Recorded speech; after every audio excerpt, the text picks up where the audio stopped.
Bonjour et bienvenue chez Saint-Cyr Automobile. Aujourd'hui, je vous explique comment fonctionne un autoradio GPS sur un BMW X1. Donc je vous fais un petit sommaire puisque je vais commencer par vous expliquer comment fonctionne le média, la radio, ensuite le bouton menu, le bouton téléphone et navigation. Le bouton téléphone, ça sera l'objet d'une autre vidéo sur notre page YouTube que vous retrouvez dans notre playlist Bluetooth. Sur le pad, vous avez différentes fonctions, notamment ici les menus rapides. Ensuite, vous avez un bouton back et un bouton option. Et ce dernier bouton, c'est un bouton qui permet d'aller à gauche et à droite. Et lorsque vous cliquez dessus, vous faites validation. J'ai appuyé sur le bouton média sur le pad. Il vous dit que le lecteur est vide puisque effectivement vous n'avez pas mis de clé USB dans l'insert ou de prise jack dans l'auxiliaire. Mais vous utilisez le pad, donc le pad vous le retrouvez ici, c'est la copie conforme de ce que vous avez en bas, comme je vous ai montré tout à l'heure. Et vous cliquez un coup vers la droite, ça vous permet d'éteindre l'écran de contrôle. Si par exemple vous roulez la nuit et que la lumière de l'écran vous gêne, vous pouvez donc éteindre le contrôle de l'écran. Ensuite vous avez la possibilité ici de passer en choix de titre aléatoire. Pareil, si vous appuyez sur le gros bouton central, vous avez le choix de pouvoir dire oui, je veux que ce soit des titres aléatoires ou ce sera une lecture contrôlée. De la même manière que vous allez utiliser les flèches pour aller à droite ou à gauche pour changer de fréquence de station sur une radio, et bien là vous allez pouvoir aussi changer vos musiques sur le média. Je vous explique maintenant le bouton radio. On a appuyé sur le bouton radio, vous allez valider avec votre interrupteur central. Vous allez ici avoir toutes les radios qui ont été captées par la voiture et c'est réglé par ordre alphabétique. Si jamais vous voulez faire une recherche manuelle, vous allez en haut et vous faites cette recherche manuelle à l'ancienne. Une fois que vous avez fini, que vous avez trouvé, vous faites marche arrière. Pour faire marche arrière, soit vous cliquez sur le bouton vers la gauche, soit vous appuyez sur le bouton back. Une fois que vous avez fini, et bien là on n'avait pas cherché une radio, mais une fois que vous avez fini, vous êtes sur la radio en question. Sinon, vous vous mettez sur une radio. Une fois que vous êtes sur la radio, vous pouvez laisser comme ça ou vous pouvez appuyer sur back et vous revenez au menu principal. Si vous appuyez sur radio à nouveau et que vous basculez sur la droite avec votre pad qui se trouve, comme je vous l'ai montré au départ, sur la console centrale. À ce moment-là, vous allez pouvoir dire je veux mémoriser cette station, je clique sur mémoriser station, je monte ou je descends pour la placer là où je souhaite. Si je veux la placer en numéro 8 à la place d'une autre radio, je peux le faire. Je n'ai juste qu'à cliquer sur le pad numérique et aller enregistrer. Je fais marche arrière de la même manière pour retrouver le menu radio si je veux changer de menu. Si je veux aller plus loin, je clique encore à droite et je vais dans renommer en bleu drôme la station précédente, ou je peux mettre le RDS ou le régulateur. Donc qu'est-ce que c'est tout ça? Le RDS en fait c'est la recherche des stations, c'est-à-dire que vous êtes sur bleu drôme et dès que vous allez changer de secteur, à ce moment-là ça va chercher les meilleures fréquences pour toujours rester sur la même radio. Le reg, c'est ce qui vous permet d'avoir les régions, c'est-à-dire vous avez plusieurs radios et notamment vous avez les radios régionales, donc ça vous permet d'avoir plus de radios, sinon vous n'avez que les nationales. Et enfin TP, c'est le trafic autoroutier, c'est-à-dire que si vous êtes sur un réseau justement France, c'est-à-dire France Bleu, France Musique, France Info, ça coupera le média ou ça coupera la radio pour vous mettre l'information routière. Lorsque vous êtes sur le menu radio et que vous validez, vous allez ensuite cliquer sur la droite. Vous avez éteindre la console, mémoriser la station, et quand vous revenez en arrière, à ce moment-là, vous avez aussi la possibilité d'avoir les FM ou AM ou stations mémorisées ou tonalité. Le fait de revenir en arrière vous donne cette fonction. Donc les stations mémorisées, c'est ce que vous avez mémorisé. FM et AM, c'est pour choisir la station que vous souhaitez. Et tonalité, c'est pour pouvoir régler ici les basses et les aigus. Donc à chaque fois que vous voulez régler, vous allez valider en appuyant donc sur le pad. Vous changez justement le volume en faisant tourner votre pad. Et pareil pour le grave, pareil pour les aigus, la balance avant-arrière, réglage de volume.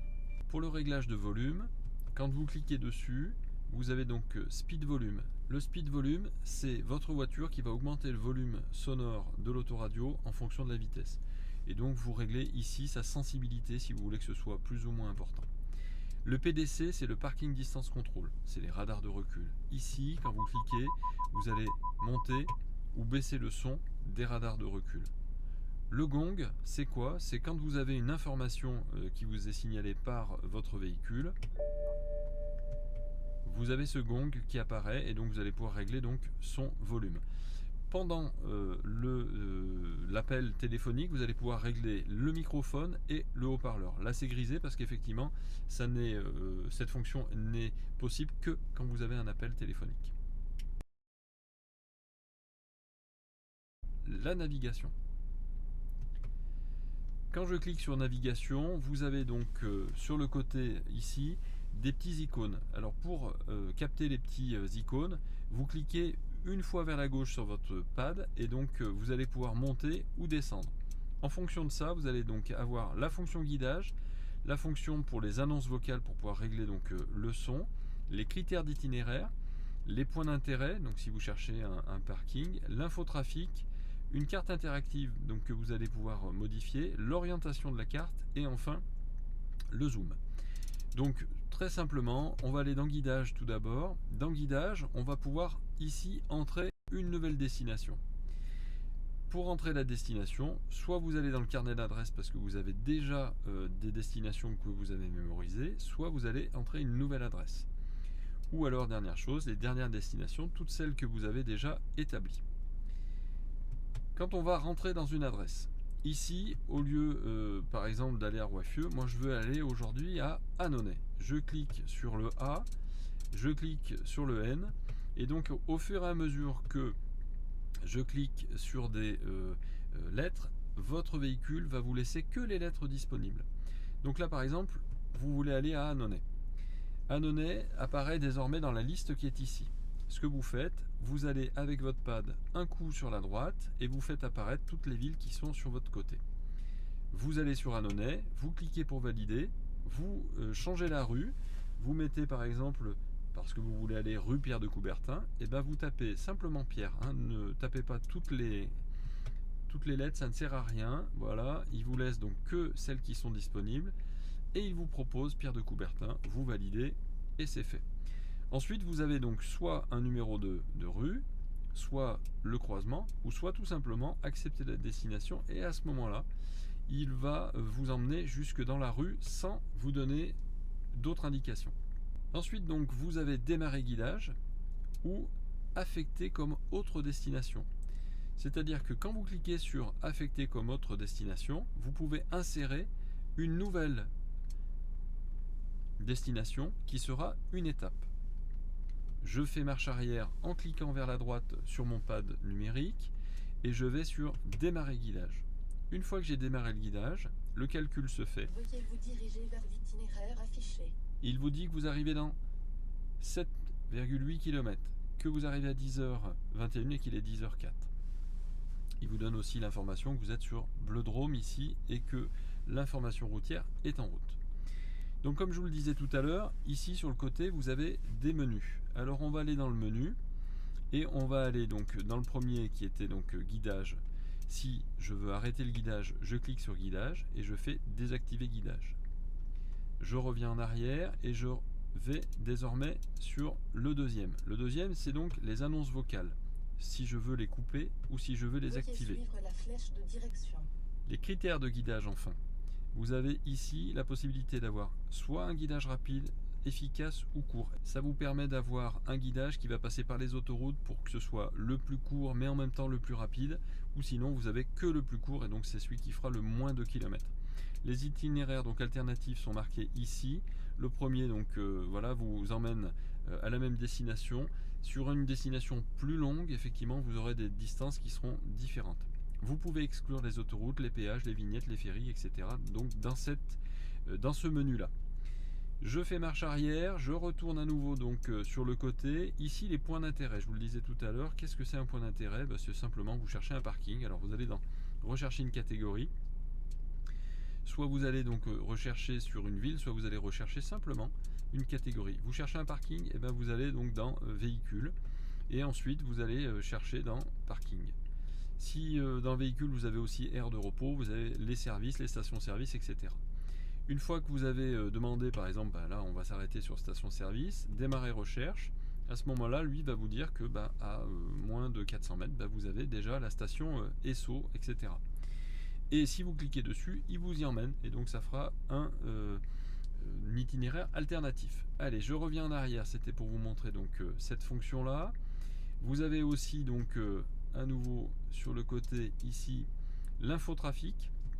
Si vous cliquez sur l'infotrafic, vous savez que sur le parcours que vous allez faire, il n'y a pas de problème de trafic. Par contre, si vous allez en direction de Valence, en direction de Ternay, de Cours-Lafayette, donc à Saint-Étienne, là vous avez effectivement des travaux, vous avez des problématiques sur la route, et ça vous permet de savoir quelles sont les problématiques.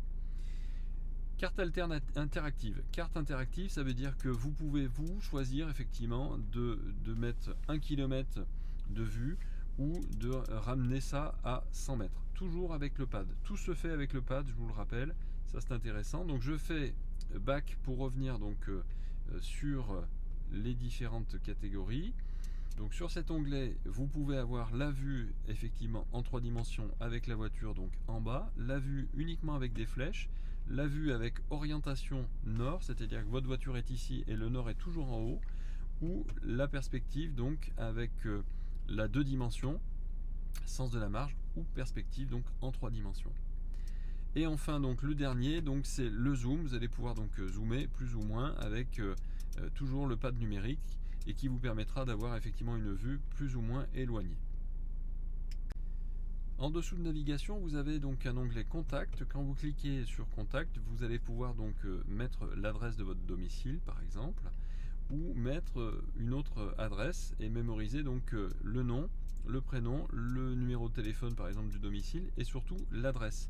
En faisant ça, vous allez pouvoir retrouver dans les contacts des adresses en favori, ce qui vous permettra effectivement de ne pas être obligé de taper à nouveau les adresses lorsque vous voulez vous diriger vers eux.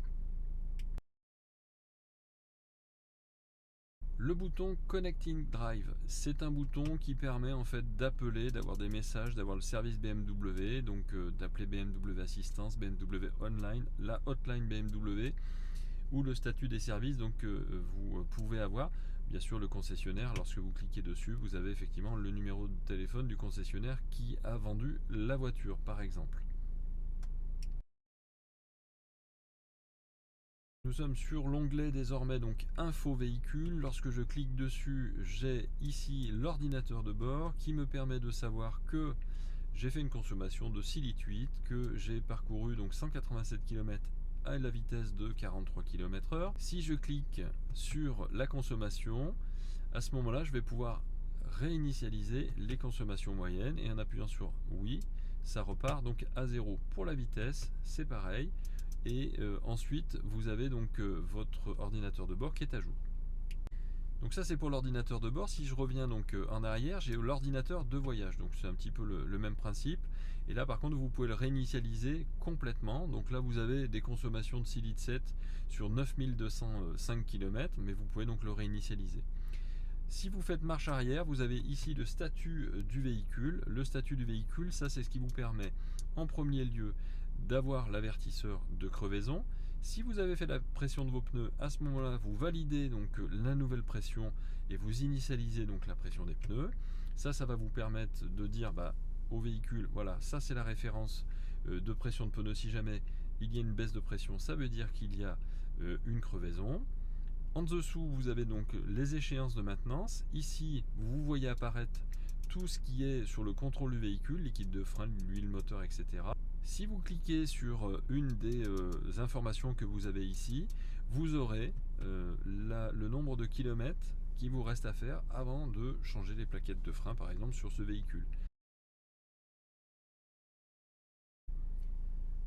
Nous sommes désormais sur le bouton réglage, pareil, je valide avec le pad numérique et là donc dans réglage, j'ai tout d'abord le réglage de l'écran de contrôle avec la luminosité de cet écran que je peux faire donc ici, que je peux régler. On est bien d'accord, on utilise le pad, on clique sur le pad qu'on a donc au milieu sur le tableau de bord et on valide avec plus ou moins. Je fais marche arrière et donc je peux régler l'heure et la date du véhicule ici. Ensuite, vous avez la langue et les unités. Donc ici, vous choisissez la langue et ici les unités, soit les Fahrenheit, soit les miles, soit les consommations. Pour ce qui est des tonalités, on retrouve ce qu'on a vu au départ avec la radio, donc avec les différents réglages aigus, fader, réglage du volume ou la réinitialisation donc totale. Pour ce qui est de la vitesse, ici vous allez pouvoir demander à votre véhicule de vous informer d'un franchissement de vitesse. Alors si vous avez mis 133, vous pouvez mettre 130 km/h, vous choisissez, vous validez, et dès que vous allez dépasser ces 130 km/h, vous allez avoir un avertissement. On peut aussi le couper en enlevant ici l'avertissement.